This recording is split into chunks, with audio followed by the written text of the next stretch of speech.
Okay, सबसे पहले हम डायग्राम से उसको समझ लेते हैं कि डायरेक्ट इंग्वानल हर्निया और इनडायरेक्ट इंग्वानल हर्निया होता क्या है। असल में जो आपको इस डायग्राम में नज़र आ रहा होगा ये टेस्टीज़ है और टेस्टीज़ की तरफ स्ट्रक्चर्स आ रहे होते हैं, जा रहे होते हैं एक स्पेशलाइज्ड कॉर्ड नुमा स्ट्रक्चर के अंदर, उसको बोलते हैं स्पर्मेटिक कॉर्ड। ये स्पर्मेटिक कॉर्ड आपको नहीं नज़र आ रहा होगा इस डायग्राम में, बल्कि ये स्पर्मेटिक कॉर्ड होगा। ये वाला स्पर्मेटिक कॉर्ड है, ये वाला इसमें स्ट्रक्चर्स टेस्टीज़ की तरफ आ रही है फिर जा रहे हैं।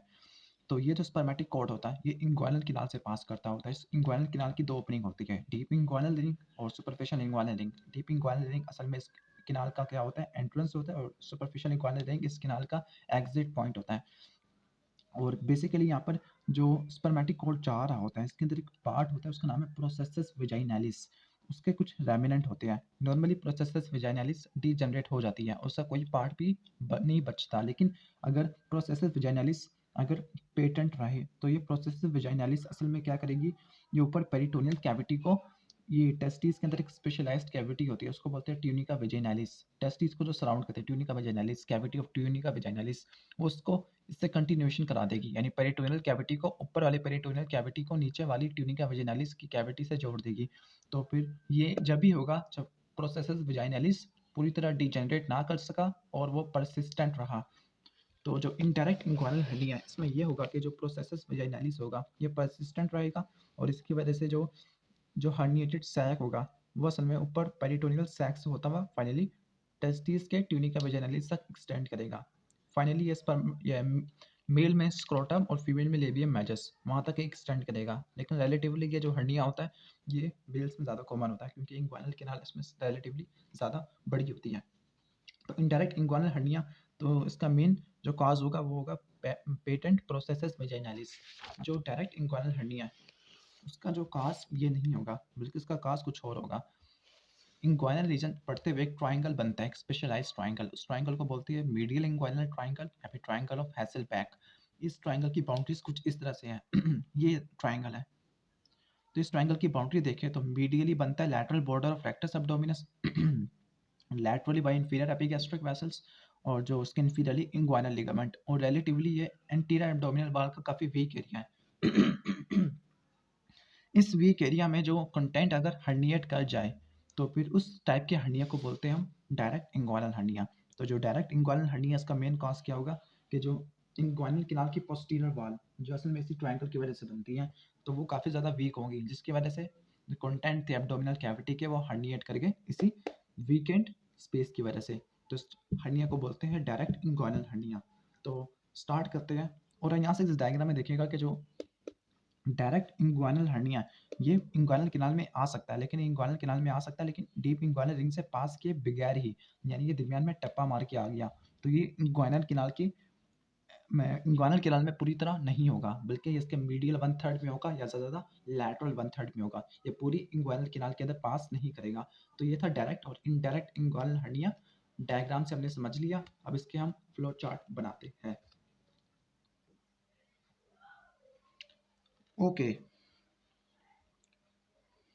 चलो पहला जो डिफरेंस होगा डायरेक्ट और इनडायरेक्ट इंग्वानल हर्निया में वो कुछ इस तरह से होगा कि जो डायरेक्ट वाला होता है इंग्वानल हर्निया रिलेटिवली लेस कॉमन होता है, relatively less common, one third होता है पॉपुलेशन के अंदर। और ये वाला जो हर्निया होता है इनडायरेक्ट इंग्वानल हर्निया ये रिलेटिवली मोर कॉमन होता है,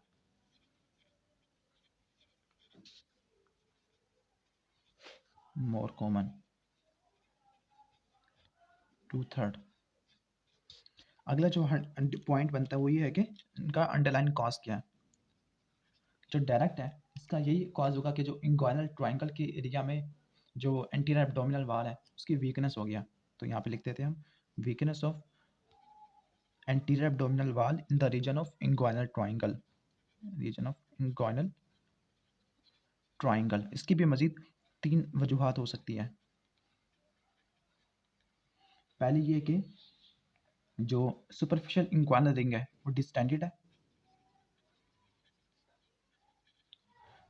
सुपरफिशियल इंग्वानल रिंग डिस्टेंडेड है। दूसरा ये हो सकता है कि जो इंग्वानल फार्क्स या फिर कॉन्जॉइंट टेंडन वो काफ़ी नैरो है, वो आगे प्रोटेक्शन प्रोवाइड ना कर सका, नैरो इंग्वानल फार्क्स। और जो तीसरा है वो ये है कि जो एपोन्यूरोसिस है मेल्स के अंदर, क्योंकि ये हर्निया मेल्स में ज़्यादा कॉमन होता है, उसकी एटेन्यूएशन हो गई है, यानी एपोन्यूरोसिस की वीकनिंग होना शुरू हो गई है एजिंग के साथ साथ। जो एटेन्यूएशन है एपोन्यूरोसिस की एजिंग के साथ साथ। तो ये तो हो गया इसके काजेस डायरेक्ट इंग्वानल हर्निया के।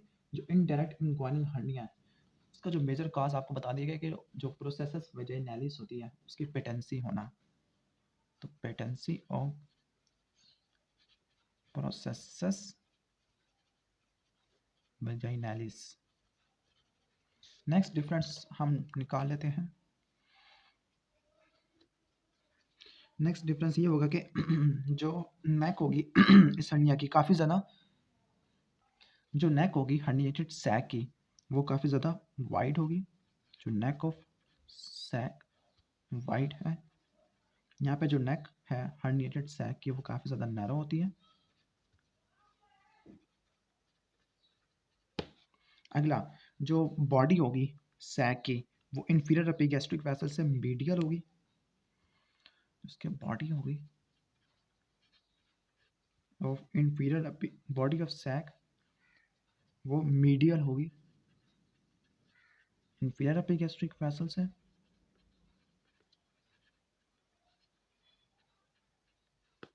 मतलब वो इसी ट्रायंगल के अंदर लाई करेगी हर्निया। तो ये जो बॉडी होगा बॉडी ऑफ सैक होगा वो इंफीरियर एपिगैस्ट्रिक वेसल से लैटरल होगा, lateral to inferior epigastric vessels.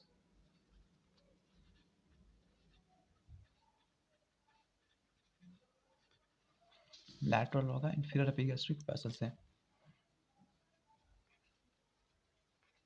इसके बाद कह सकते हैं कि जो इनडायरेक्ट इंग्वानल हर्निया किसी भी साइड पे हो सकता है, इट कैन बी एनी, यानी ये राइट और लेफ्ट साइड पे भी हो सकता है, यानी दोनों जगह पे ये कॉमन हो सकता है, लेकिन जो इनडायरेक्ट है रिलेटिवली राइट साइड पे ज़्यादा कॉमन होता है, common on right side. Right side पे क्यों होता है रीज़न, तो उसका रीज़न आपने खुद ढूंढ लेना।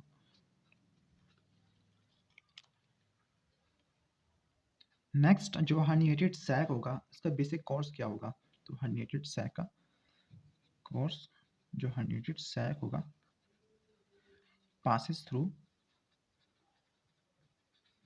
और यहाँ पे हर्निएटेड सैक कहाँ से कहाँ पास करेगा,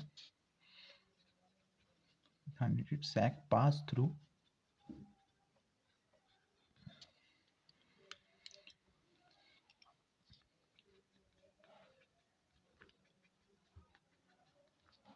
क्योंकि इनडायरेक्ट इंग्वानल हर्निया में जो हर्निएटेड सैक है वो पूरा का पूरा प्रोसेस विजाइनालिस के अंदर से होते हुए आ रहा है, यानी वो स्पर्मेटिक कोड के अंदर से होके हुए आ रहा है, तो वो पूरी इंग्वानल किनाल को ट्रेवर्स करेगा, पूरी इंग्वानल किनाल में से पास करेगा। तो यहाँ पे लिख देते हैं इंटायर इंग्वानल किनाल, लेकिन और इसके अलावा ये प्रोसेस विजाइनालिस के अंदर होगा, विद इन प्रोसेस विजाइनालिस, क्योंकि ये इसकी पेटेंसी की वजह से तो बना। लेकिन जो हर्निएटेड सैक होगा डायरेक्ट इंग्वानल हर्निया में, मैंने आपको कहा था कि ये इंग्वानल किनाल में एंटर तो होगा, लेकिन ये डीप इंग्वानल रिंग के जरिए एंटर नहीं होगा, बल्कि ये दरमियान से ही टप्पा मार लेगा। तो फिर ये ज़्यादा से ज़्यादा मीडियल 1/3 से पास करेगा किनाल के, और अगर ये पास करेगा तो ये प्रोसेस विजाइनालिस के पैरेलल पास करेगा, पैरेलल टू प्रोसेस विजाइनालिस, क्योंकि यहाँ पे मसला पेटेंसी का नहीं है। इसके बाद नेक्स्ट हम देख लेते हैं जो इसका एग्जिट होता है किनाल से। ये तो किनाल में एंट्री होगी ना, तो किनाल से इसका जो एग्जिट होगा इंक्वानल किनाल से वो होगा सुपरफिशियल रिंग से होगा, दोनों का होगा सुपरफिशियल रिंग से, exit via superficial ring, exit via superficial ring.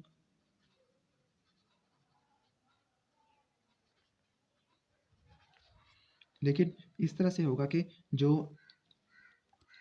जो डायरेक्ट इंक्वानल हर्निया है वो लैटरल होगा स्पर्मेटिक कॉर्ड से, क्योंकि स्पर्मेटिक कॉर्ड के कंटेंट तो ना हो ना, तो लैटरल टू स्पर्मेटिक कॉर्ड, लेकिन चूंकि इनडायरेक्ट इंकॉर्नल हर्निया प्रोसेसस विजाइनलिस के अंदर से होते हुए आ रहा है और प्रोसेसस विजाइनलिस स्पर्मेटिक कोड का कंटेंट होता है, तो फिर ये एग्जिट करेगा सुपरफिशियल रिंग से with in the spermatic code. तो ये स्पर्मेटिक कोड के अंदर से एग्जिट करेगा, वो स्पर्मेटिक कोड के बाहर से और उसके लैटरल। इसके बाद देख लेते हैं जो हर्निएटेड सैक होता है वो स्क्रोटम के अंदर बहुत ही कम चांसेस होते हैं कि वो जाता है स्क्रोटम के अंदर, तो ये रेयरली एंटर स्क्रोटम। जो इनडायरेक्ट इंगुइनल हर्निया, चूंकि ये प्रोसेस विजाइनलिस से अंदर से होके हुए आ रहा है और प्रोसेस विजाइनलिस स्क्रोटम तक लीड करती होती है, तो ये मोस्टली और इनवेरिएबली यानी ये हमेशा जाता होता है स्क्रोटम मेल में और लेबियम मेजस फीमेल में। तो ये तो हो गया इनकी एग्जिट पॉइंट। अब इसकी कवरिंग को देख लेते हैं, इसकी कवरिंग किस तरह से होती है। बस इसका लास्ट डिफरेंस ये है कि इसकी कवरिंग क्या होती है। जो डायरेक्ट इंगुइनल हर्निया होता है इसकी जो कवरिंग होती है, कवरिंग को पढ़ने के लिए हम इसको दो कैटेगरी में डिवाइड कर देते हैं, डिवाइडेड इनटू टू पार्ट्स। यानी ये हर्निया भी दो टाइप का होगा, मीडियल डायरेक्ट इंगुइनल हर्निया और लैटरल डायरेक्ट इंगुइनल हर्निया, और इनकी कवरिंग डिफरेंट होगी बाय। और ये कोई ना कोई प्लेन होगा या कोई ना कोई स्ट्रक्चर होगा जो उनको डिवाइड कर रहा होगा, तो वो स्ट्रक्चर होगा ओब्लिटरेटेड अम्बिलिकल आर्टरी। ओब्लिटरेटेड अम्बिलिकल आर्टरी जिसने मीडियल अम्बिलिकल लिगामेंट बनाना है। ओके, अब इसकी कवरिंग देख लेते हैं।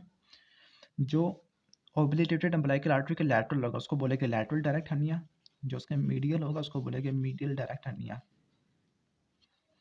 तो यहाँ पे लिख देते हैं मीडियल। उसकी कवरिंग क्या होगी, उसकी कवरिंग बिल्कुल वही होगी जो स्क्रोटम की होती है या स्पर्मेटिक कॉर्ड की होती है, क्योंकि स्पर्मेटिक कॉर्ड के अंदर से पास होते हुए आ रहा है, तो उसकी कवरिंग कुछ वही होगी जो आपको स्पर्मेटिक कॉर्ड में देखने को मिलती है और स्क्रोटम की, जैसे बाहर स्किन होती है। फिर इसके बाद एक्सटर्नल स्पर्मेटिक फेशिया जो एक्सटर्नल ओब्लिक से आता है। फिर क्रीमास्टिक फेशिया जो कि इंटरनल ओब्लिक, डिमास्टिक फेशिया। फिर चौथा आता है इंटरनल स्पर्मेटिक फेशिया जो कि फेशिया ट्रांसवर्सैलिस से आता है। और फाइनली कुछ एक्स्ट्रा पेरिटोनियल टिश्यू हमें देखने को मिलते हैं, एक्स्ट्रा पेरिटोनियल टिश्यू। तो ये तो हो गया इसकी कवरिंग। लैटरल में भी कुछ ऐसी है कि लैटरल और मीडियल इन दोनों की पहली और आखिरी कवरिंग यही होगी स्किन, दूसरा पांचवा होगी एक्स्ट्रा पेरिटोनियल टिश्यू।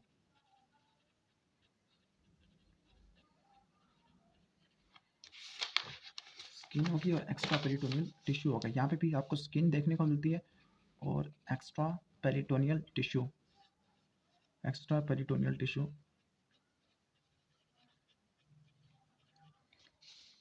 फिर कवरिंग का डिफरेंस कहाँ से आएगा, कवरिंग का डिफरेंस सिर्फ यही होगा कि आपने क्या करना है, आपने ये जो इसकी चौथी कवरिंग है इंटरनल स्पर्मेटिक फेशिया की, आपने इसकी जगह लिख लेना है फेशिया ट्रांसवर्सैलिस, तो उसकी कवरिंग बिल्कुल वही बन जाएगी। तो लिखते हैं यहाँ पर एक्सटर्नल स्पर्मेटिक फेशिया, क्रीमास्टिक फेशिया,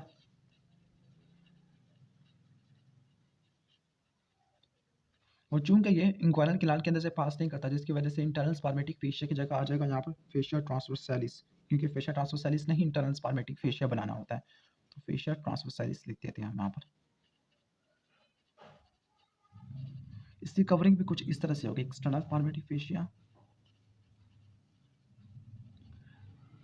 और जो चौथी कवरिंग होगी वही फेशिया ट्रांसवर्सैलिस होगी। बस इसकी अपनी तीसरी कवरिंग को चेंज करके आपने नाम रख लेना इसका कॉन्जॉइंट टेंडन, क्योंकि मीडियली आपको कॉन्जॉइंट टेंडन देखने को मिलता है, क्रीमास्टिक फेशिया देखने को नहीं मिलता, तो यहाँ पे कॉन्जॉइंट टेंडन। तो ये बिल्कुल ईजी से हम इसकी कवरिंग को कर लेंगे कॉन्जॉइंट टेंडन। तो फिर बता सकते हो कि इसकी कवरिंग बिल्कुल स्पर्मेटिक कोड जैसी है, और अगर आप इसकी कवरिंग को यहाँ पर रखते और इसकी चौथे नंबर को हटा के आप फेशिया ट्रांसवर्सैलिस लिख दे इंटरनल स्पर्मेटिक फेशिया के बजाय, तो बन जाएगी लैटरल की। फिर लैटरल में से आपने तीसरे वाले क्रीमास्टिक फेशिया को हटा के कॉन्जॉइंट टेंडन लिख दे, तो आपकी बन जाएगी मीडियल डायरेक्ट इंक्वायरल हर्निया की। तो ये था डायरेक्ट और इनडायरेक्ट